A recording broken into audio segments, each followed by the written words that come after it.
बेभिचारी न हेबा, लंपट न हेबा, निजर सीमा न लंघिबा जदि नपुंसकर परिचय ताहले मु नपुंसक। खेली पारेनी कहार इज्जत सह, नष्ट करी पारेनी कहार सर्वस्व, आ उजाड़ी पारेनी कहार स्वप्न। हाँ मु नपुंसक। बदनाम करी पारेनी निजर चरित्र को, अतिक्रम करी पारेनी निजर विवेकर ज्ञान को। हाँ मु नपुंसक।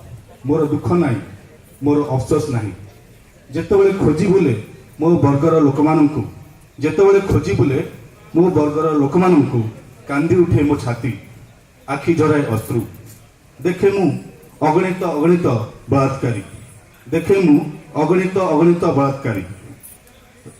रातिर अंधार रे कहा आत्मा को छुरा मारिबा, आउ केउ मांस पिंडुला रे निज आत्मतृषा मेंटाइबा जदि पुरुषत्व हुए, पते नपुंसक होई रहिबाकु दियो।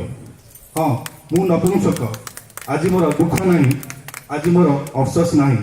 हाँ मु नपुंसक। आज मोर दुख नहीं, आज मोर अफसोस नहीं, आज मोर अफसोस नहीं। Thank you very much. गोटे कथा कहना चाहूँगी लिटिल बिट जे आज मो लाइफ रे सब मो ना आगे लगी इंजीनियर सुश्रुत कुमार गोछाए।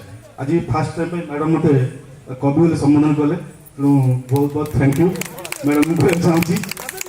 और ता सहित कहना चाहूँगी डॉक्टर मनोज किशोर नायक को, सी आम नालकर बहुत जड़े एमिनेंट डॉक्टर।